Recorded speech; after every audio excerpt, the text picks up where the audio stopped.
déjà malheureusement très petit de Valentin, je sais. Mais bon, donc, Valentin, il est dans le verre de jeu, là. ouais. T'es en mute de toute manière, t'es en mute. T'es en mute, on t'entend pas, j'entends pas, on t'entend pas. Moi, je t'entends pas. J'entends rien, j'entends rien. Pas grave. Allez, viens, on va.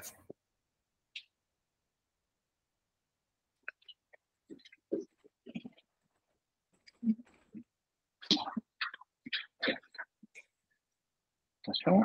Hop. Ok, je suis là. Ouais, donc on y va. Ah, Valentin, il est pas... on a perdu Valentin?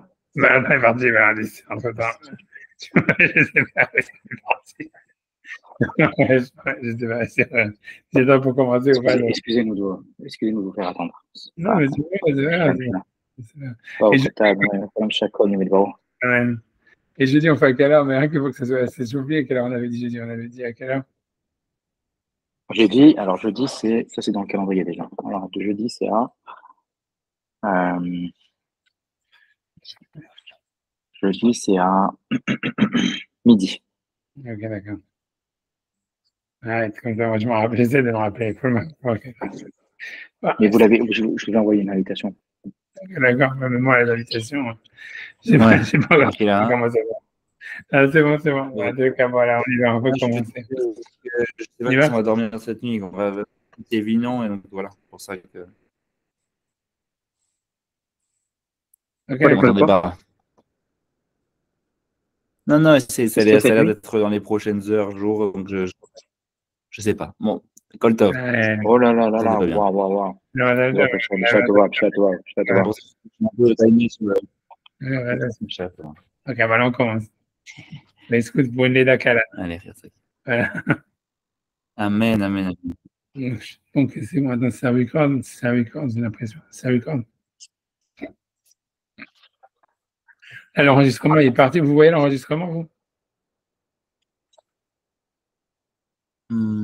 Ouais, il est là. Ok, d'accord. Vous allez bien, Rav? Ah bon, oui, ça va très bien, ça va. Tout va bien. Tu veux que je te dise? Ah, donc, on y va. Donc, en tout cas, donc, on est dans la Gemara Kiddushin, on est Daf Kav Gimel Hamoud Aleph. Et donc, on est maintenant, on est dans les 2 points, ça veut dire qu'on compter les lignes, encore 2, 4, 10, 6e ligne à partir du début, donc plutôt 7e ligne, début de la 7e ligne. Et donc là, on rentre vraiment dans le vif du sujet de la Mishnah, qui est un petit peu. Je pense qu'il faut quand même relire la Mishnah 2 minutes, tu vois, au moins. Ouais, on va relire 2 secondes la Mishnah. Donc, voilà, donc je lis la Mishnah. Donc, la Mishnah, elle est à la page d'avant, elle est Kavbet Amoudbet. Et donc, dedans, il y avait marqué quoi? Donc, on nous avait parlé d'une marloquette entre Rabbi Meir et Hachamim. Et maintenant, tu vois, toute la page de la Gemara, elle va être pour élucider cette marloquette. Et bon, je ne sais pas si je cache les suspens, mais la Gemara, elle va finalement arriver à dire qu'il y a un avis caché dedans. C'est-à-dire qu'il y a 3 avis, en fait. Il y a Rabbi Meir, il y aura un autre avis, je crois que c'est Rabbi Eliezer, Rabbi Shimon ben Elazar, et ensuite Hachamim, mais on va voir. En tous les cas, lisons la Mishnah, je vais rien que je dise la Mishnah. Donc, on nous dit comme ça, Evet Kenani Nikna Bekesef. Donc, c'est pas sur cette partie-là que l'agma va parler. Donc, qu'il a acquis avec de l'argent Bekesef, Beshta ou Khazaka. Donc, on a vu un esclave goy, on peut l'acquérir avec de l'argent, soit avec un shtar, soit avec Khazaka. Maintenant, comment est-ce qu'il se libère? Donc, c'est sur ça, en fait, que l'agma parle maintenant. Elle dit, veut connaître Asmo, ça veut dire qu'il peut s'acquérir lui-même. Donc, Bekesef, Aliede Acherim. Ça veut dire, quand si par un rachat, si quelqu'un le rachète, mais ici, on a l'avis de Rabbi Meir qui dit que cet argent, il doit venir de quelqu'un d'autre. A priori, l'idée, c'est parce que si jamais c'est lui qui donne l'argent, en fait, ça voudrait dire ça veut dire que comme un esclave goy, selon Rabbi Meir, a priori, ça va de la conclusion, il n'a pas vraiment de capacité d'acquérir de l'argent sans que son maître le possède. Donc, si jamais donc l'esclave lui-même, il va donner de l'argent, ça veut dire à son maître, c'est impossible en fait Il qu'il se motive rachète. immédiatement la propriété du. Voilà, puisque l'argent est déjà au maître avant, donc c'est évident. Donc, la seule manière pour qu'un esclave goy soit racheté avec de l'argent, c'est que faut qu'une autre personne donne de l'argent au maître pour le racheter. Donc ça c'est Rabbi Meir déjà. Donc Rabbi Meir dit ça. Donc au Bekesef Alida Cherim. Et après ça, il nous dit Ubishtar al-yedei atzmo. Et avec le shtar, s'il se rachète lui-même avec un contrat, c'est-à-dire que si son maître il décide de le libérer, il lui écrit donc un contrat de libération qui est un peu, qui allait même à la fois, ça, la Gemara va rentrer beaucoup plus là-dedans sur la comparaison entre la libération de l'esclave et le divorce, mais ça veut dire que c'est comme un contrat de divorce. Et donc, voilà, donc l'idée, c'est que voilà, donc, là, donc, il peut recevoir, c'est lui qui va recevoir le contrat de libération de la main de son maître. Donc, c'est Ubishtar, Alidé Asmo, par un shtar, par lui-même. La question va être de savoir, est-ce que c'est exclusif quand il dit par lui-même? Est-ce que c'est un autre reçoit pour lui aussi ou pas? Donc, en tous les cas, ça, c'est l'avis de Rabbi Meir. Et donc, voilà. Donc, on nous dit simplement, la Mishnah, si on s'arrête là, et je pense que ça suffit pour faire la Gemara, de s'arrêter là et de ne pas commencer après Chachamim, pour pas s'embrouiller, quoi. Donc, une chose à la fois. Donc, c'est-à-dire que quand on reprend la Mishnah, donc on nous dit que Rabbi Meir, il nous dit un esclave, il peut être libéré de deux manières, soit par un rachat, soit par un contrat de libération. Le rachat, il doit être fait par quelqu'un d'autre, c'est-à-dire que c'est quelqu'un d'autre qui doit donner l'argent au maître. Okay, a priori, la raison, elle est parce que si jamais c'est lui qui reçoit l'argent, si c'est lui si c'est l'esclave qui a de l'argent, automatiquement, il appartient à son maître, donc en fait, il ne pourrait jamais se racheter puisqu'il donne à son maître quelque chose qui lui appartient déjà, donc il lui donne rien. Et donc, c'est pour ça que s'il se rachète, il faut que ça soit racheté par quelqu'un d'autre, si c'est de l'argent. Mais si c'est pour recevoir le contrat, il reçoit le contrat lui-même. Voilà, parce que c'est le contrat libératoire. Et voilà, et ça, il peut acquérir son contrat de libération. Et ça, c'est l'avis de Rabbi Meir. Voilà, on peut s'arrêter là pour l'instant et regarder ce que la Gemara va dire sur ça. Ah ouais, donc on fait la Gemara. Donc la Gemara, la 7e ligne, page Kav Gimel Amud Aleph. Alors, on nous dit, Vekone et Atzmo Bekesef, donc il s'acquiert lui-même avec de l'argent. Ok, la Mishnah avait dit Bekesef al-yedei acherim, donc de l'argent que si jamais c'est donné par quelqu'un d'autre. Donc la Gemara dit Bekesef al-yedei acherim in, ça veut dire c'est simplement si jamais quelqu'un d'autre qui donne de l'argent pour lui, il peut se racheter. Aval lo al-yedei atzmo, mais lui-même il ne pourrait pas se racheter avec de l'argent. Ok, donc la Gemara pour l'instant va s'arrêter sur ça. Elle va simplement analyser, elle va simplement poser une question. Parce qu'à part le fait de savoir si jamais l'esclave, il peut posséder l'argent, tu comprends, il possède l'argent pour se racheter ou pas. Il y a un autre problème, tu vois, qui est de savoir, est-ce qu'on parle que l'esclave, il est au courant qu'il est libéré ou pas? Et ça, on avait parlé de ça la dernière fois. C'est que, si tu vois, voilà, donc, parce que l'idée, c'est de savoir, en fait, comme on avait vu que, enfin, déjà, on est obligé de dire ça, d'avancer ça, et la Gemara le dit, c'est que selon Rabbi Meir, il pense, encore une fois, qu'un esclave, il aime pas être libéré, il est content d'être esclave, et pour lui, c'est quelque chose qui est désavantageux d'être libéré. Parce que tu vois, ça veut dire, parce que l'esclave, Rabbi Meir, il avait dit deux choses. D'abord, si c'est l'esclave d'un Cohen, parce qu'il peut manger la trouma comme un Cohen, donc il perd. Et aussi parce que si jamais Stam, même s'il est libéré, ça implique qu'il doit se marier avec une femme juive. Et c'est difficile de se marier avec une femme juive. C'est un peu celle-là. Ouais, non, mais c'est ce que la Gemara elle dit, tu vois. Et la question, tu vois, c'est tout, tu vois. Et ça veut dire, a priori, ouais. La question, bon, bref, j'ai pas envie de poser la question, parce que, bref, j'ai pas envie parce que la question qu'il y a sur ça, c'est en fait, si vous voulez savoir, c'est parce que, a priori, tout ce que la Mishnah, elle dit, par exemple, de Rabbi Meir, qui dit qu'un esclave, en fait, il est content d'être esclave. Et pour deux raisons, si c'est l'esclave d'un Kohen parce qu'il mange la trouma, ok, ça on comprend, mais parce que même si c'est un esclave d'un Israël, c'est parce qu'en fait, là, il peut se marier avec une non-juive ou avec une esclave non-juive et il est content, il préfère ça que de se marier avec une femme juive, tu vois, c'est ce que la Gemara dit. Mais tu vois, ça veut dire la question, elle est de dire, ok, a priori, ça, cette halakha-là, dans la Mishnah, elle nous est parlé d'un esclave mâle, tu vois, garçon. Mais a priori, ça s'applique sur une esclave femelle, tu vois, sur une femme. Et a priori, pour une femme, c'est plus difficile, tu vois. C'est-à-dire parce qu'elle n'est pas obligée de se marier. On peut lui moisser un juif.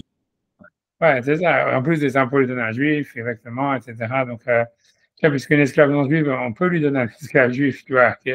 Donc, déjà, elle est déjà obligée de se faire aussi se faire un juif. Donc c'est pour ça, c'est pas évident comment ça fonctionne de l'autre côté, mais en tous les cas, c'est pour ça que c'est sûrement plus général ce que Rabbi Meir il parle en disant que les femmes juives elles sont difficiles par rapport aux femmes non juives et que donc pour l'esclave il est pas très content d'être libéré. Ça veut dire, on peut dire que c'est qu'un exemple, ça veut dire voilà, c'est une responsabilité d'être libéré.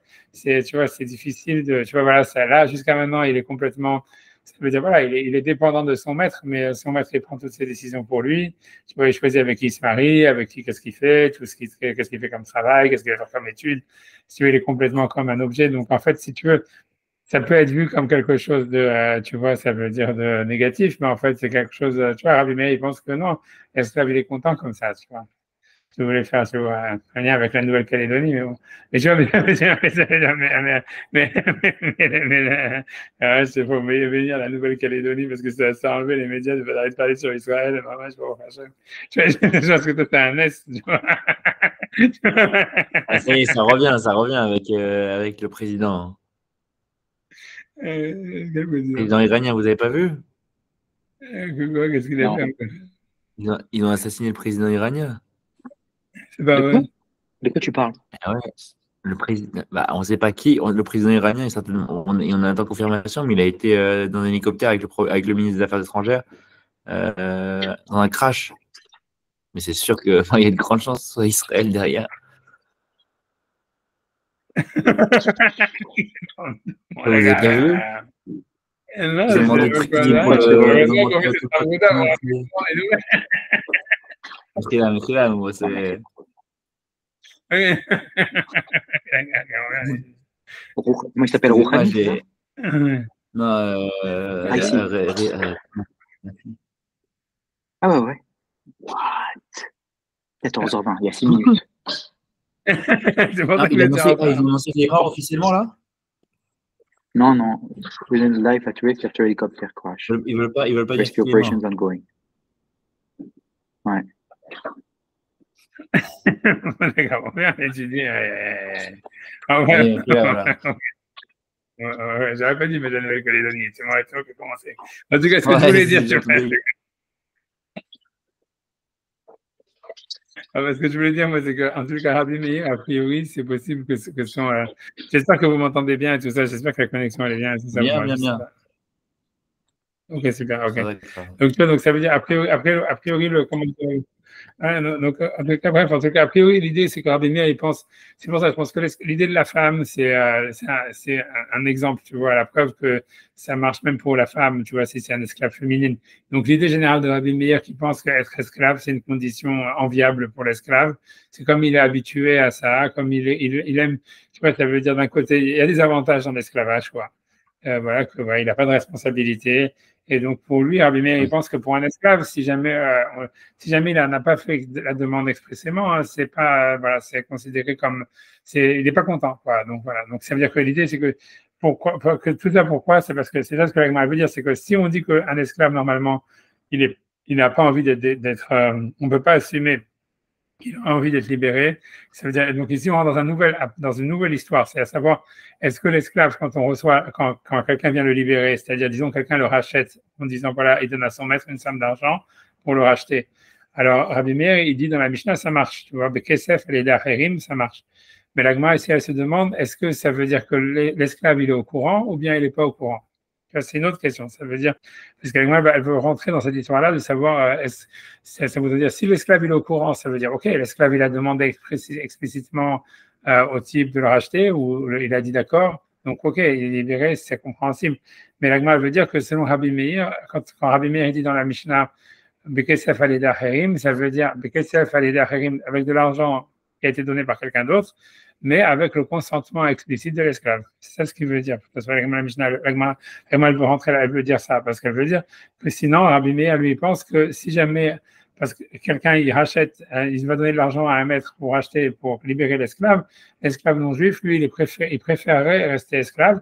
Donc, en fait, il n'est pas libéré contre son gré, tu comprends? Il ne peut pas être libéré tu vois, ça veut dire, voilà, il peut pas être libéré, a priori, il ne pourrait pas être libéré si on lui a pas. Parce que l'idée, ça serait comme ça, c'est que pour expliquer pourquoi ça fonctionne comme ça, c'est parce que dans le rachat, même si en fait, on dirait que le type, un esclave, il ne peut pas avoir d'argent de par lui-même, etc. Mais en fait, s'il est racheté par quelqu'un d'autre, l'autre, il paye l'argent pour l'esclave. Mais si tu veux, c'est comme si c'était malgré tout l'esclave qui donnait l'argent. Tu vois, puisque même si c'est pas lui qui donne l'argent, même s'il n'a pas la possibilité d'acquérir l'argent pour se racheter, on est obligé, pour que ce soit un rachat valable et qu'il soit libéré par ce rachat, il faut que quelque part, tu vois, ça veut dire la tierce personne qui donne l'argent pour lui, elle le fait comme si elle était envoyée par cet esclave, tu vois. Parce que sinon, il ne s'est pas racheté du tout, tu vois. Donc, ça veut dire ça, ce que la Gemara veut dire ici, elle veut dire, on veut dire que, ça veut dire donc, Donc, ça veut dire que l'esclave, il est au courant, en fait, si tu veux, que le maître, un type, il va donner de l'argent à son maître pour le libérer et il a donné son accord à ça. C'est ce que la Gemara veut dire pour l'instant. Et parce qu'encore une fois, parce que si on pensait que tout le monde veut être libéré, donc on n'aurait pas besoin de l'accord explicite de l'esclave, parce qu'on dirait, voilà, tout le monde veut être libéré, donc n'importe quel bon citoyen qui veut libérer un esclave, il n'aura pas besoin de le mettre au courant, il donne l'argent au maître, il le rachète, et l'esclave, il est libéré, il est content. Et on considère que, si tu veux, la personne qui a donné l'argent, elle était comme l'envoyé de l'esclave, par défaut, tu vois, puisque tout le monde veut être libéré. Donc, tu vois, c'est un cadeau que tu fais à l'esclave. Et voilà, tu vois, donc, mais la Gemara, ici, elle veut dire le contraire. Tu vois, elle veut dire que Rabbi Meir, encore une fois, comme on avait déjà vu, Rabbi Meir, lui, il pense qu'un esclave, il est content de sa situation d'esclave. Et donc, quand il n'a pas dit expressément qu'il voulait être libéré, on ne peut pas assumer qu'il est content d'être libéré. Et donc, si jamais, quand la Mishnah, elle dit qu'un esclave est libéré par le rachat, s'il est racheté avec de l'argent par quelqu'un d'autre, ça parle uniquement que si la personne qui le rachète, elle l'a mis au courant et il a dit d'accord. Il a mis au courant l'esclave et il a dit d'accord. C'est ça ce que la Gemara met au clair pour l'instant. C'est clair? C'est bon? C'est ce que la Gemara veut dire. Tu vois, elle dit, donc je reprends dans les mots, elle dit, de connaître Atzmo, de Kesef, donc il se rachète il peut être racheté avec de l'argent. Et la Gemara continue, Bekesef al acherim, ça c'est ce qui est marqué aussi dans la Mishnah. Ça veut dire, Bekesef, il peut être racheté avec de l'argent que par quelqu'un d'autre, puisque selon Rabbi Meir, sinon il n'a pas d'autre possibilité d'avoir une possession sur l'argent. Elle m'a dit, Bekesef al acherim in, avalo al asmo, mais pas par lui-même. Parce que, a priori, pourquoi? Parce que lui, il n'a pas de possibilité d'avoir de l'argent qui appartient pas à son maître. Alors, il m'a demandé, de quoi on parle? Il dit, chez l'Omidarto, si on parle que l'esclave n'est pas au courant, donc comme je dis, c'est-à-dire qu'il ne sait pas que quelqu'un est en train de le racheter et lui donne de l'argent à son maître pour le racheter, elle dit, ça ne peut pas être le cas, puisque Shaman allé, on a entendu, ça veut dire on sait que les Rabbi Meir, selon Rabbi Meir, Damar, que lui, il pense, ou la Eved, chez Yetse, Miyad Rabo, la Khairut. C'est-à-dire, donc c'est le principe qu'il faut retenir que selon Rabbi Meir, Chov ou la Eved, ça veut dire c'est une perte, c'est un truc négatif, je sais pas comment traduire, c'est quelque chose de négatif pour l'esclave. Un chov, c'est une dette, c'est comme si on, voilà, c'est quelque chose de mal qu'on lui fait. Ça veut dire l'esclave, il considère comme quelque chose de négatif. Chez Etse Miyad Rabo, la Khairut, qui sort de la main de son maître pour la libération. Or, donc, Betanina, et on sait, à part ça, donc ça, c'est un autre principe. Zachin le Adam shelo befanav, c'est-à-dire, on peut faire mériter quelque chose à un homme, même s'il n'est pas au courant, ou pas devant lui. Par contre, en chavin lo ela befanav, mais on ne peut pas lui faire quelque chose de négatif que si jamais lui-même, il s'est fait en face de lui, si jamais lui-même, il a été d'accord. C'est ce que ça veut dire. Donc, ce principe, je vais revenir, je explique ce principe-là de Zachin Adam Shelo Befanav, Ben Chavin Adam Shelo Befanav, que c'est un principe qui est très, très, très, très utilisé dans le Talmud, ouais. tu vois, qui est très général. Et ça veut dire comme ça, c'est simple, tu vois, c'est-à-dire comme ça. Imagine, voilà, par exemple, on va prendre l'exemple de quelqu'un, voilà, $1000. Quelqu'un, il te dit, voilà, quelqu'un, il dit, voilà, il m'appelle, il me dit, voilà, je vais donner $1000 à, je sais pas, à Sacha. Alors, voilà. Et maintenant, mais il ne veut pas faire de kinyan parce qu'il n'est pas là, etc. Donc, est-ce que toi, tu veux acquérir cet argent pour lui? Et moi, je dis, OK, je fais le kinyan sur les $1000. Donc, maintenant, les $1000, si tu veux, ils appartiennent à Sacha. Ah, Sacha, il n'est même pas au courant. Donc, normalement, pour que ça marche, c'est-à-dire logiquement, pour que ça marche, il faudrait que Sacha, il m'envoie comme envoyé pour acquérir l'argent. Tu vois, puisque normalement, pour faire une transaction, l'un d'autre, il faut que le type il délégué sa possibilité. Tu vois, c'est comme vendre le Hametz, par exemple. Tu vois, tu dois déléguer le rabbin le pouvoir de vendre le Hametz. Tu vois, le rabbin, il ne peut pas vendre ton Hametz si jamais toi, tu n'es pas au courant. Tu vois, donc, ça veut dire, donc, tu dois, alors, voilà, ici, je n'ai pas été délégué par Sacha, il n'était pas au courant de toute l'histoire. On a un principe qui est que Zachin le Adam chez l'Obefanav, c'est-à-dire, on peut faire acquérir quelque chose à un homme chez l'Obefanav, ça veut dire quand c'est pas devant lui, mais ce que ça veut dire surtout, c'est même s'il n'est pas au courant. C'est-à-dire quelque chose que tout le monde est content d'avoir, tu vois, comme de l'argent, du cash, j'en sais rien, une montre, une voiture, j'en sais rien. Ça veut dire que quelque chose que normalement, il n'y a pas de négatif derrière. C'est-à-dire, il n'y a pas de string attached, tu vois, ça veut dire, il n'y a rien de négatif Voilà, il n'y a pas d'effet secondaire négatif. Donc, on dit que même si la personne, tu vois, c'est quelque chose qui est complètement tout bénef, quoi. C'est quelque chose qui est tout bénef. Donc, moi, ça veut dire qu'on a une règle que quelqu'un, il peut faire une transaction pour quelqu'un d'autre, tu vois, sans avoir été délégué, si jamais, en fait, c'est une transaction où l'autre, il fait que gagner, il fait rien dans le deal. Tu vois, par exemple, un truc, un contre-exemple de ça, c'est un mariage, par exemple. Imagine, il y a une femme qui dit, ah oui, je veux me marier avec Sacha, mais Sacha, il n'est pas là pour se marier avec moi. Est-ce que tu veux faire l'action de Kiddushin pour lui et moi, je suis On marié? avait vu ça. Ouais, ça J'allais marche. vous dire. Oui, ça Je me marche pas souviens le pour terme, tout, mais parce que Sacha, on a vu. comme après ça, il est obligé. C'est pas évident, tu vois, ça veut dire, parce que, en tous les cas, comme après ça, il va être obligé de la nourrir et tout ça, etc., etc. Donc, ça veut dire, C'est un comme c'est fauve. quelqu'un. Voilà, il y a une partie chauve. Si tu vois, l'idée, c'est que c'est pas besoin que ça soit plus négatif que positif. Il faut qu'il n'y ait rien de négatif, tu vois. Il faut que ça soit un truc que, même que tu peux dire, voilà, il y a des gens qui disent, ah, je veux pas cet argent, je veux pas d'argent, je veux pas être riche, là. OK, mais ça veut dire, on se base sur 90% des gens, quoi. Ça veut dire, 90% des gens, ils vont pas dire, ils sont contents quand ils reçoivent de l'argent. À 80, tu vois, quand ils reçoivent un cadeau, il n'y a pas de, voilà, rien de négatif. Par contre, tu vois, quand il y a, même si quelqu'un peut être content de se marier, j'en sais rien, tu vois, mais en fait, comme il y a un côté négatif et tout ça, donc ça suffit pour que ça, on puisse pas dire à quelqu'un que voilà, qui par exemple, il fait un mariage, il va marier quelqu'un d'autre, il va marier une femme à quelqu'un sans lui dire, tu vois que ça marche. Voilà. Ça, c'est l'idée. Ça, c'est ça. Mais Zachin et Adam Shobefanav, ça veut dire, on peut faire acquérir, tu vois, quelque chose à quelqu'un sans lui donner sans demander son avis, sans son consentement, en assumant qu'il est d'accord, parce que presque tout le monde est d'accord. Et donc, on devient son envoyé, ça veut dire qu'on devient l'envoyé de quelqu'un sans même qu'il le sache, parce qu'on se base sur la chazaka, ça veut dire le principe, comment ça fonctionne dans la halakha, c'est comme, ça commence avec le principe de chazaka, c'est qu'on sait que dans la Torah, il y a un principe de chazaka, que c'est très difficile de traduire par une assumption, ça veut dire qu'en général, par exemple, si tu veux, dans toute la jurisprudence, si tu veux, toute la jurisprudence, toute la manière dans la lacha dont les choses elles fonctionnent. Enfin, un des grands principes, c'est l'idée de chazaka. Par exemple, pour expliquer un principe de chazaka, c'est-à-dire, imagine, on a par exemple la première chazaka qu'on a, c'est, on dit que chazaka kol ma shetahati adam shelohu. C'est-à-dire, par exemple, imagine, tu vois quelqu'un avec une voiture, par exemple, pour prendre l'exemple de la voiture, et que tu vois, il conduit la voiture. Et tu vois, donc, et quelqu'un, il peut dire, voilà, trouve-moi que cette voiture, elle est à toi. Alors, normalement, on a une assumption que tout ce qui est dans tout ce que quelqu'un il utilise, ça veut dire qu'il est dans son domaine, quelqu'un qui utilise voilà, sa voiture, son stylo, j'en sais rien, son ordinateur. On a une chazaka que tout ce que quelqu'un il utilise, que c'est derrière, c'est dans sa main, c'est à lui. Et si tu veux, si quelqu'un il veut lui prendre, par exemple, c'est à l'autre d'apporter une preuve, tu vois que ça lui appartient, ou quelque chose comme ça.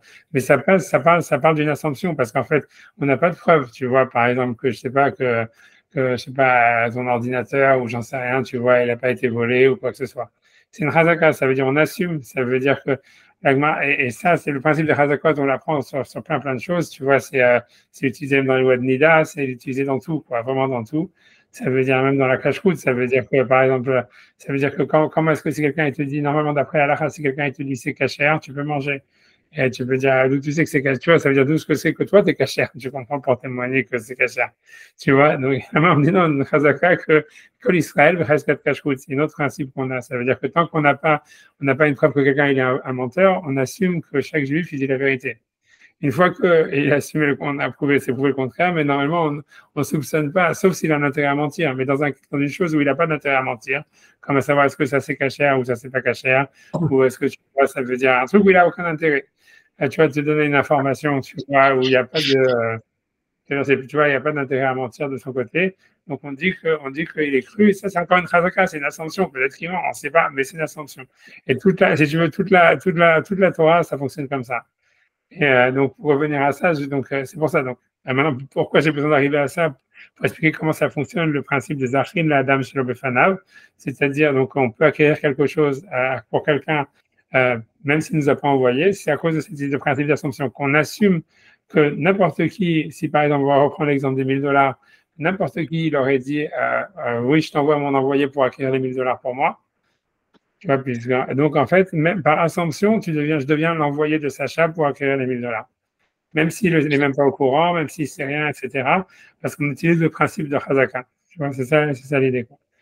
Et par contre, évidemment, si jamais il y a quelque chose de négatif, on ne peut plus utiliser cette ascension. Donc, selon Rabbi Meir, la Gemara ramène ce principe ici pour expliquer selon Rabbi Meir, qu'elle veut dire que, donc, encore une fois, quand on nous a dit dans la Mishnah que l'esclave, il peut être acheté par quelqu'un d'autre avec de l'argent, ça parle que l'esclave, il est lui-même au courant qu'il est racheté.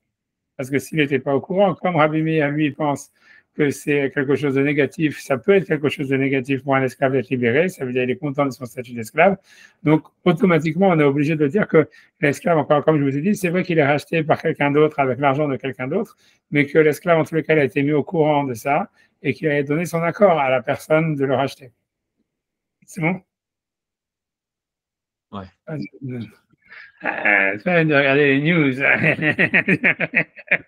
Non, c'est bien. Il est mort, il est mort. Il est mort. Non, je sais pas, je dis, moi, c'est bon. Ça change rien, ça change rien. Ça change le truc, ça change rien, c'est ça le truc. Ouais, ok, ouais, on veut connaître Asmo. Très désespérant. Ok, donc on y va. On veut connaître Asmo, c'est la main d'Hachem, donc c'est tout. On veut connaître Asmo. Donc, Bekesef, Alida Harim. Donc, je reprends la Gemara depuis le début. Donc, la Gemara dit Bekesef, Alida Harim, avec de l'argent par quelqu'un d'autre. Oui, avec le lot Alida Asmo, mais pas par lui-même. Donc, la Gemara dit Bema Yaskinan, de quoi parle-t-on? Donc, il est marché l'omidato, ça veut dire si on parle en réalité que le type, l'esclave, il n'est pas au courant. Donc, Mikdé, c'est pas possible. Mikdé, Shamana, puisque nous avons entendu les Rabbi Meir, à Rabbi Meir, que l'opinion de Rabbi Meir, d'Amar, qu'il a dit, c'est quelque chose de négatif pour l'esclave de sortir de la main de son maître à la libération. Vetanina, et on sait un autre principe, ça veut dire qu'il a été enseigné ailleurs. Zachin le Adam shelo befanav, ça veut dire on peut faire acquérir, on va traduire comme ça. Zachin, on peut donner un fruit, on peut faire acquérir quelque chose de positif à un homme shelo befanav, pas devant lui, même s'il n'est pas au courant, parce qu'on assume qu'il aurait été d'accord et on est considéré comme son envoyé. Ven chavin lo ela befanav, mais on lui fait quelque chose de négatif. On peut faire une transaction pour lui qui l'implique, si elle est négative ou si elle a un côté négatif. Et là, Befanav, il faut qu'il soit présent et qu'il soit d'accord. Donc, tout ça pour dire, tu vois, donc la Gemara continue, et là, Pshita, donc simplement c'est évident, Midato. Donc, quand la Mishnah elle dit, l'esclave non juif peut être acheté par de l'argent par un autre, ça veut dire, et là, Pshita, Midato, ça part évidemment Midato, qu'il est au courant, qu'il a donné son accord. Et donc, ce qu'il est venu nous apprendre la Mishnah, à l'idée à Herim, que c'est uniquement si c'est les autres, quelqu'un d'autre qui donne l'argent pour lui. À l'idée à Herim, ça veut dire uniquement si quelqu'un d'autre est volontaire de payer de l'argent pour lui pour le racheter. À l'idée à Smolo, mais lui-même, il ne peut pas se racheter lui-même, même s'il aurait reçu, si par exemple les autres, ils vont donner un cadeau en disant voilà de l'argent pour te racheter, lui, il ne peut pas faire ça. Pourquoi? Et la Gemara explique, Alma, parce que, donc, En kinyan la donc c'est encore un autre principe selon Rabbi Meir. En kinyan la ça veut dire l'esclave non juif n'a aucune possibilité d'avoir une acquisition sur quelque chose, belo rabo, sans que son maître en soit possesseur automatiquement. D'accord? Donc tout ça, donc c'est clair. Donc tout ça, c'est la Gemara, elle a fait un travail simplement, tu vois, de l'éclaircissement de la Mishnah. C'est-à-dire, on nous dit, voilà, Rabbi Meir dit, un esclave non juif, il peut être acheté avec de l'argent par quelqu'un d'autre. La Gemara dit, ça parle que l'esclave, il est lui-même au courant. Parce que s'il n'était pas au courant, ce serait quelque chose de négatif. On ne peut pas donc faire une transaction qui l'implique alors qu'il n'est pas d'accord. Et deuxièmement, donc là, il a donné son accord. Et deuxièmement, le chidouche, c'est de dire que c'est uniquement par quelqu'un d'autre qui peut être acheté par de l'argent. Parce que si jamais l'autre personne a lui donné l'argent à l'esclave pour qu'il la donne au maître, le rachat ne fonctionnerait pas parce que dès que l'esclave il a reçu l'argent, ça lui appartient au maître. Et donc, il ne donne rien au maître. Tu vois, et donc, il ne peut pas se libérer. Donc, c'est le principe de En Kinyan Laevet, c'est-à-dire l'esclave ne peut rien acquérir sans que ça tombe automatiquement dans le domaine de son maître. Donc, la seule manière qu'il a d'être acheté avec de l'argent, selon Rabbi Meir, c'est si quelqu'un d'autre donne directement l'argent au maître. Et deuxièmement, si l'esclave il est mis au courant en même temps. Donc, il faut ces deux conditions. C'est quelqu'un d'autre qui donne l'argent et l'esclave est mis au courant. C'est bon? C'est clair? Oui. Okay. Donc, j'avance. Donc, la Gemara maintenant, elle continue. OK. Alors, donc la Gemara va demander une question. Elle dit maintenant, lisons la suite de la Mishnah qui parle de l'opinion de Rabbi Meir en ce qui concerne un contrat. Donc, qu'est-ce qui a marqué dans la suite de la Mishnah? Donc, lisons la suite de la Mishnah qui dit Bishtar al-yede asmo. C'est-à-dire que Rabbi Meir dit que si un esclave il est libéré par un contrat de libération, donc comme on dit, c'est comme un contrat de divorce, c'est-à-dire que le maître il donne à l'esclave un contrat en lui disant voilà, tu es libéré.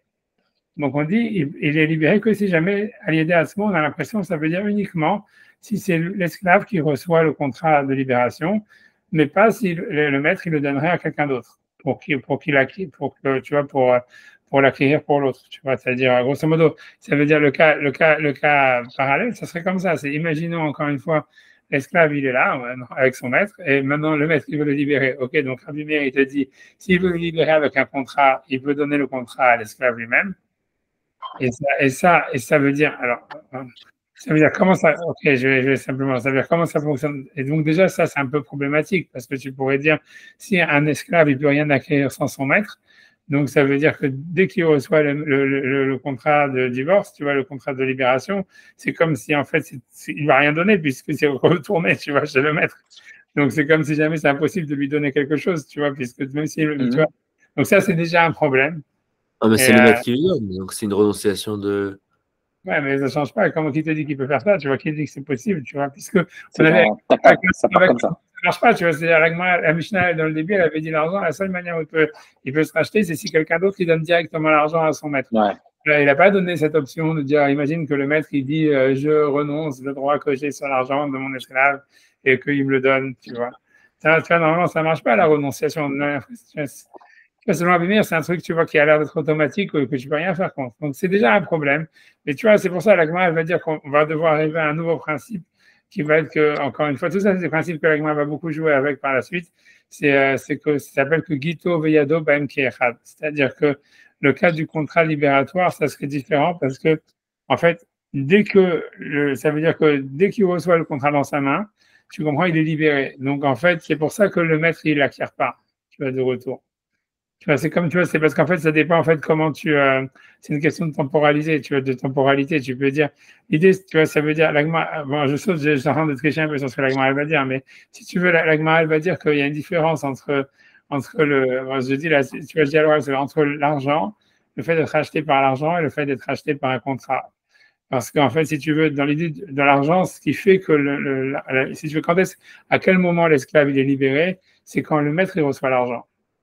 Donc, en fait, si tu peux, voilà, donc ça veut dire, donc si tu veux, comme tu dis, le maître, il ne peut pas dire je renonce à mon droit que j'ai sur l'argent de mon esclave et comme ça, et après, tu vois, parce qu'on a vu que l'esclave, il ne peut rien acquérir qui n'est pas son. Voilà, c'est ça, donc il n'existe pas, si tu veux. Donc, en fait, ça ne marche pas. Ça veut dire il n'y a aucune possibilité d'être libéré par l'argent que si c'est quelqu'un d'autre qui donne l'argent au maître. Par contre, tu vois, parce que la libération, elle se passe au moment où le maître il reçoit l'argent. Par contre, dans le cas du contrat libératoire, la libération elle se passe quand l'esclave il reçoit le contrat. Donc là, tu peux dire, au moment où il reçoit le contrat, il est libéré et donc il peut l'acquérir. Tu vois, un truc comme ça. C'est ça ce que la Gemara va dire. Parce que l'acte de libération, il se passe au moment où il est déjà. Enfin, en tout cas, la renonciation. C'est-à-dire que du côté du maître, il a déjà renoncé. Ouais, c'est surtout que, tu vois, c'est surtout que c'est comment ça se passe. C'est-à-dire, si tu veux, techniquement parlant, et si tu veux, il y a ces deux actions opposées. C'est, dans un cas, tu vois, c'est le maître. Ça veut dire, si tu veux, dans le cas de l'argent, il y a deux conditions. Il faut que, peut-être, tu vois, que l'esclave, il donne l'argent, on va dire, ou que quelqu'un donne l'argent pour lui, mais ça veut dire, il y a cette action de donner de l'argent pour le libérer, mais ce qui est fini l'action, ce qui est fini le kinyan, et qui est fini la libération, c'est l'acquisition du maître sur l'argent. Et c'est qu'à ce moment-là que l'esclave est libéré. Donc, en fait, si tu veux, voilà, donc on peut pas dire, ah voilà, maintenant il m'a donné l'argent et maintenant il est libéré au moment où je reçois l'argent. Parce qu'en fait, il fallait déjà que, tu comprends, la réception de l'argent par le maître, elle est une étape après le fait que l'esclave il a donné, tu vois. C'est comme si tu as étape A, l'esclave il donne de l'argent, étape B, le maître il reçoit l'argent et quand il reçoit l'argent, il libère l'esclave. Et donc, avant d'arriver à cette étape B, le problème, c'est que dans l'étape A, tu ne peux pas trouver un cas où l'esclave, il a de l'argent, puisque dès qu'il le reçoit, il appartient automatiquement au maître. Et le maître, il ne peut même pas renoncer, quoi que ce soit, tu vois. Donc, ça peut marcher que si c'est quelqu'un d'autre qui donne l'argent pour l'esclave. Ça, c'est le cas du rachat. Mais dans le cas du guet, pourquoi on ne dirait pas, ah voilà, dès que l'esclave a reçu l'argent, reçu le guet, c'est comme si en fait c'était le maître qui avait reçu le guet et donc il n'a rien reçu. C'est parce qu'en fait l'idée c'est que dans le cas du guet, en fait il n'y a qu'une seule étape en réalité. C'est l'étape, c'est quand l'esclave reçoit le contrat de libération, il est libéré. Donc tu peux dire en fait que dès qu'il reçoit, alors, au moment même où il reçoit le contrat de libération, d'une manière concomitante, il est libéré. Donc, automatiquement, il peut acquérir le contrat, tu vois. Ça veut dire que ça se passe, tu vois, c'est très fin, hein, mais tu vois, mais c'est ça ce que la Gemara elle va dire, tu vois. Mais tu vois, c'est déjà ça, tu vois, ça veut dire déjà, tu vois, ça veut dire, mais la Gemara elle va le dire dans la suite, tu vois, elle va dire un truc comme ça, que dans le cas du contrat, le type il peut être libéré dès qu'il reçoit. On peut dire que l'esclave il peut acquérir son contrat de libération parce que comme c'est ce contrat libératoire qui le libère, dans le fait même de le recevoir, on peut dire qu'automatiquement, au moment où il le reçoit, ça se passe d'une manière concomitante et il reçoit le contrat et il est libéré, donc il peut l'acquérir. Ouais. Tu vois, un truc comme ça. Et dans l'argent, on ne pourrait pas dire ça, puisqu'encore une fois, dans l'argent, c'est l'acceptation du maître qui fait qu'il est libéré. Et donc, On pourrait pas voilà. dire que le mariage, une femme pourrait être rachetée par quelqu'un d'autre. On va prendre Enfin, ça qu'une femme on pourrait pas prendre ça qu'une femme pourrait être rachetée par quelqu'un d'autre. Une femme, ça veut dire quoi? Tu veux dire pour les kiddushin, tu veux dire? Oui, par rapport enfin, pour une séparation, c'est shabab. Pour un guet, Si ouais. un homme donne de l'argent au mari, est-ce qu'il peut la.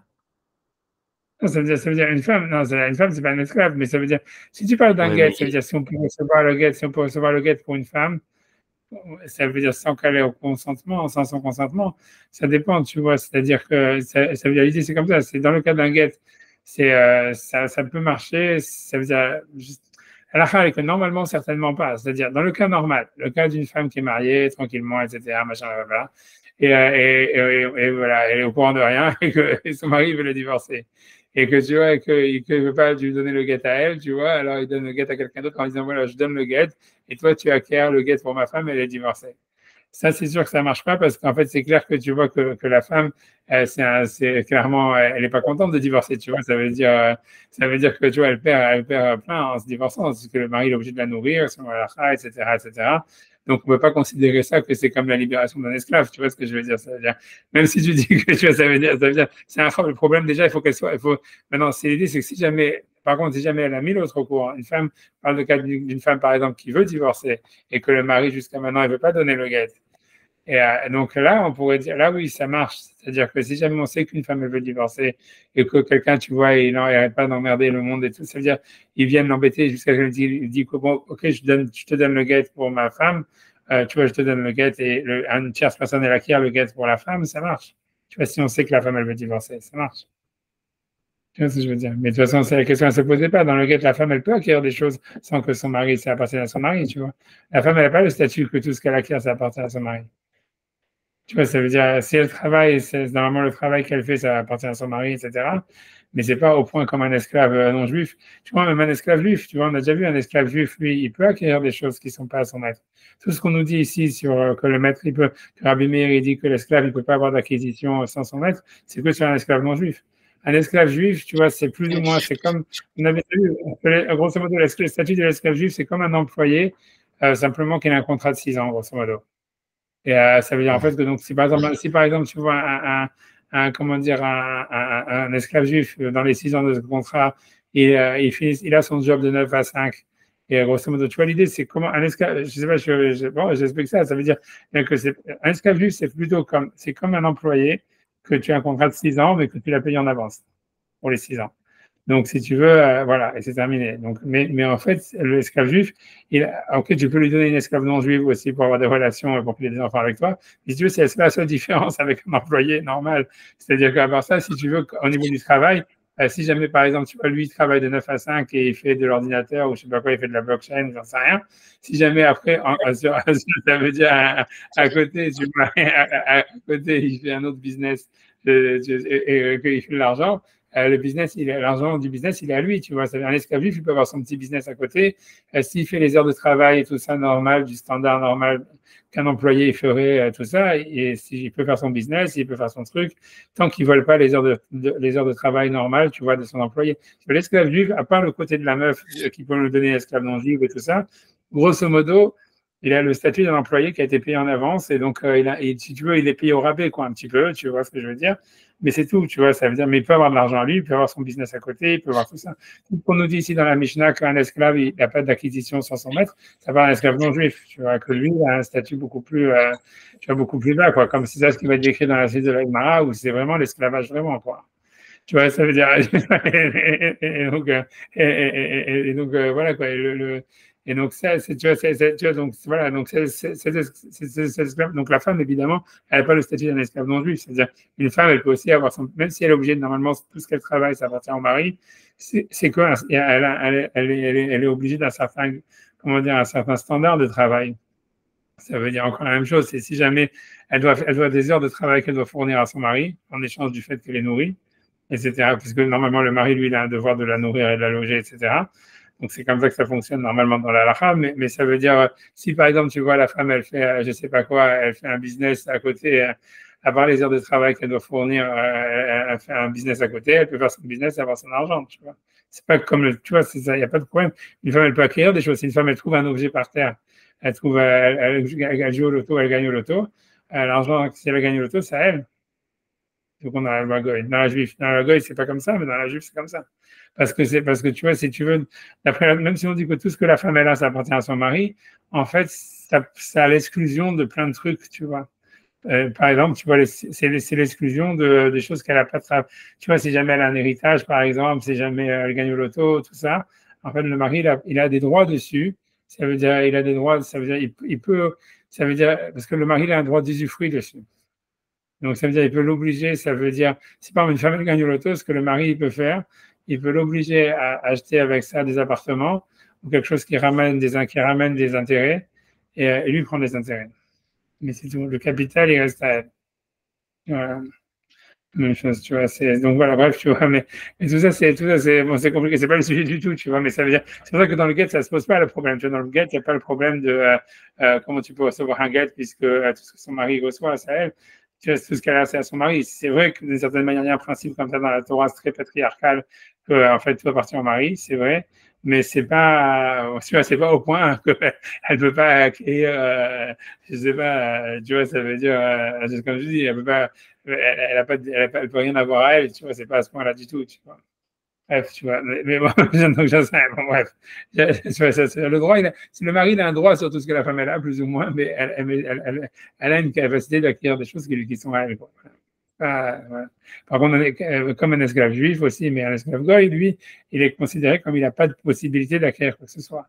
Donc, c'est pour ça qu'on a besoin, au niveau du contrat libératoire, on est obligé d'arriver à ce principe-là, de dire que, en fait, c'est concomitant. C'est au moment même où il reçoit le contrat libératoire, il est libéré, et c'est ça ce qui lui permet d'acquérir son contrat libératoire. C'est bon? Ouais. Je fais tout ça, je fais dans la Gemara. J'espère que c'est clair. Je ne sais pas si j'explique bien un peu bien, je ne sais pas. Bon. C'est très clair, parce que il y a beaucoup de principes qui sont mis là-dedans. Et, ouais, donc, ok, donc, mais c'est parce qu'on avait vu. Hein. Okay. C'est pratique que vous nous aviez expliqué. Ouais, c'est ça. Mais tu vois, là, ça va être plus, voilà, ça va être plus dans les détails. Et tu vois, avec moi, elle essaye de rentrer plus, tu vois, pour faire rentrer dans la Mishnah tous les trucs. Donc, elle dit ça. Donc, je reprends encore une fois, je reprends à partir de Ima Sefa, tu vois. Donc, lisons la suite. Ima Sefa. Donc, la suite de la Mishnah qui parle du shtar, donc, avec le contrat. Donc, je sais pas quelle ligne je suis, hein, enfin, comment, je reprends les lignes 2, 4, 6, 8, je sais pas, 10, je crois, 10e ligne après les 2 points. Donc, en tout cas, je crois, Ima Sefa approprié, hein. Je sais pas, c'est quel est donc, on est au milieu d'une ligne qui commence par Iachi et qui termine par Al. Donc, Ima Sefa, disons la suite.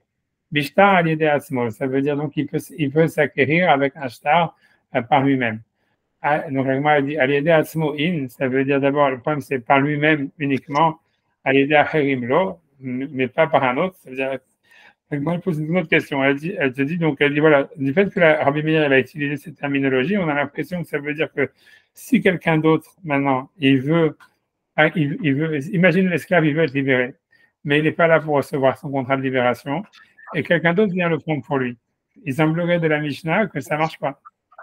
Et ça, c'est bizarre, puisque tu vois, c'est-à-dire, puisque on parle, toute la Mishnah, elle parle que l'esclave, il est au courant et qu'il veut être libéré. Donc, normalement, si déjà quelqu'un, il peut venir donner de l'argent pour le libérer, à plus forte raison qu'il pourrait venir recevoir le contrat de libération pour lui. Donc, ça, c'est la question de la Gemara. Tu vois, la Gemara dit Alede Asmoïn, Alede Harimlo. Donc, en ce qui concerne le contrat, il peut se libérer uniquement lui-même s'il reçoit le contrat, mais pas si c'est quelqu'un d'autre qui vient recevoir le contrat pour lui. Midato, et si ça parle que Midato, c'est-à-dire que l'esclave est au courant et qu'il voulait être libéré, Aliede Acherim, par d'autres personnes qui viendraient recevoir le contrat de libération à Maïlo, pourquoi pas? Donc, on va être obligé de dire, en réalité, le Chitema, il va rester, c'est-à-dire que quand la Rabbi Meir, il a dit, il peut être libéré par un contrat libératoire par lui-même, ça veut dire même par lui-même. Ça veut dire l'argent, il peut être libéré que si quelqu'un d'autre donne de l'argent pour lui. Par contre, le contrat libératoire, il peut soit être libéré, il peut être libéré soit en le recevant lui-même, soit si quelqu'un d'autre le reçoit pour lui, tant qu'il est au courant et qu'il a donné son accord. Tu vois, donc, si tu vas me dire, qu'est-ce que ça veut dire que dans le contrat, il peut être libéré s'il reçoit le contrat lui-même? Ça veut dire, il faut rajouter dans la Mishnah le mot af, même. Af alideasmo, même par lui-même. Ça veut dire, même par lui-même, dans le contrat, il peut être libéré non seulement par quelqu'un d'autre, mais aussi par lui-même, tant qu'il est au courant. Et donc, on viendrait, ainsi il est venu nous apprendre. Donc, ce nouveau principe que je vous ai dit tout à l'heure, de Gito Veyado Baim Keechad, que son contrat de libération, son get, Veyado et Sama, Baim Keechad, ils arrivent ensemble. Et donc, il arrive à être libéré par son contrat de libération, au même, c'est-à-dire, tu vois, ça veut dire parce qu'en fait, d'une manière concomitante, il est libéré par son get et donc il peut l'acquérir lui-même. Ok. Donc la Gemara, on aurait pu dire que c'était ça. Donc ça, c'est la lecture simple de la Mishnah, mais la Gemara, elle va avoir un problème sur ça. Parce qu'elle dit, voilà, il y a une braïta qui ne semble pas dire ça, qui ne semble pas corroborer cette explication. Ça veut dire, dans cette explication, encore une fois, là, dans l'étape où on en est, selon Rabbi Meir, un esclave, il peut être libéré, un esclave non juif peut être libéré par de l'argent si c'est quelqu'un d'autre qui paye pour lui, par un contrat, que ce soit lui qui le reçoive ou que ce soit quelqu'un d'autre qui le reçoive, tant qu'il est au courant. Dans tous les cas, il faut qu'il soit au courant et qu'il donne son accord avant. D'accord? C'est là.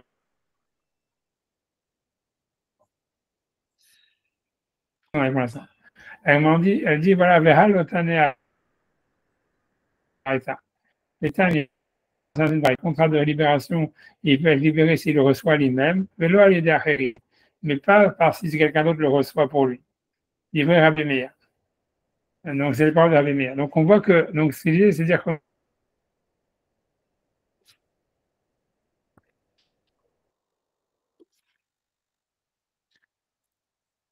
ça semble nous dire que quand Rabbi Meir dans la Mishnah, il a coupé, là, on vous entend plus du tout. L'esclave, quand il reçoit un contrat de libération, il peut être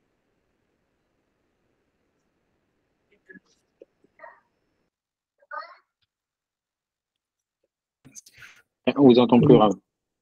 Ouais, vous avez perdu. Deux secondes. On vous entend je ne sais pas quoi faire. Donc, je vais sortir du coup, parce que je n'ai pas d'autres. Allez, je vais sortir. Je sors. Moi, je sors et je reviens.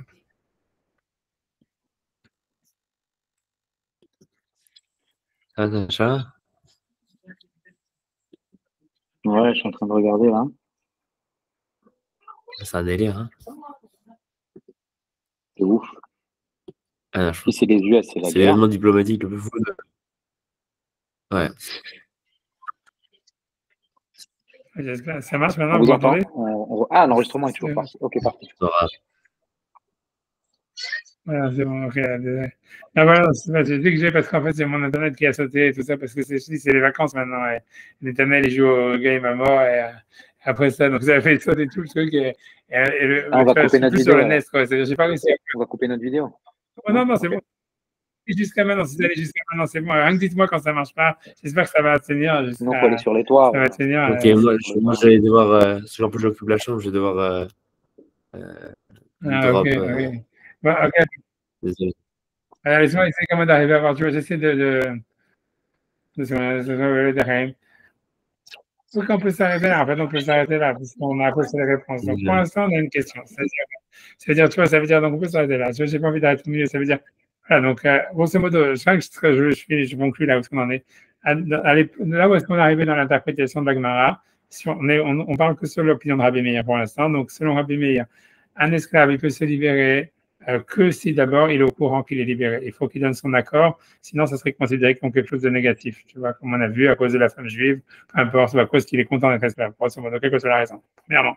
Deuxièmement, il y a une différence entre s'il est libéré par de l'argent ou par un contrat. S'il est libéré par un contrat, a priori, il pourrait être libéré soit en recevant lui-même le contrat, soit si quelqu'un d'autre reçoit le contrat pour lui. Ça, c'est ce que l'agma, en tous les cas, elle a voulu dire au début. Et par contre, quand il est libéré par de l'argent, il peut être libéré que si, en fait, c'est quelqu'un d'autre qui donne l'argent pour lui. À cause d'un problème qui est que l'esclave ne peut pas acquérir quoi que ce soit qui ne soit pas dans la possession de son maître. Donc, en fait, il se trouve que tu vois, si jamais on lui donne l'argent d'abord, c'est comme si le maître, il avait déjà reçu l'argent avant de le libérer, donc il ne peut pas se libérer.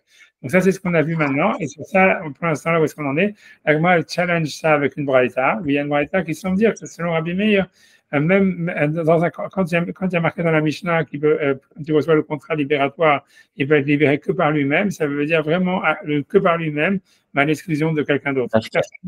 Et donc, ça, il faudrait comprendre pourquoi personne d'autre ne pourrait recevoir le contrat pour lui, tu vois. C'est la question de l'agma pour l'instant.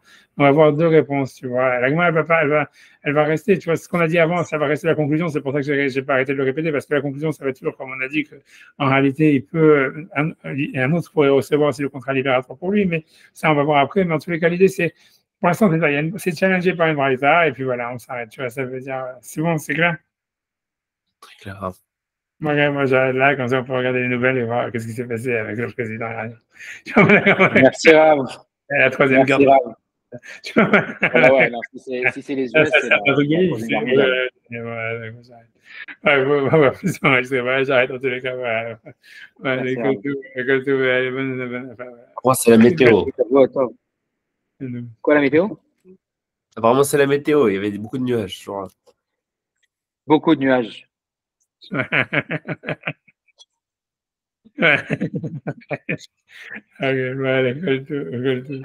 Vraiment, alors, jeudi midi. Valentin, beaucoup de frisous, beaucoup de hatzlacha, beaucoup de. Comment on dit, Rav? Comment on dit? On dit Leda Kala. Leda Kala, ça veut dire qu'il y a une naissance facile, que c'est son accouchement facile. Leda Kala. Non, c'est un petit boulot sur ça. Leda Kala, mais ça, tu vois, Moutzlahat, tu vois que ça veut dire. Amen. Ah, tu vois, parce que je connais par cœur, il faut que j'aille chercher dans les télés. Il y a des télés, je l'avais donné à Sacha, je lui avais donné des trucs. J'ai oublié, j'ai oublié. Le FA, non? Ah, je suis prêt à mais il y a des télés. Bon, non, après, je raccroche et après, je cherche dans les télés, parce que sinon, je vais trouver. Je sais plus, il y a plein. Allez, Koltou. Merci, Koltou, à jeudi. Shavua Tov. Shavua Tov.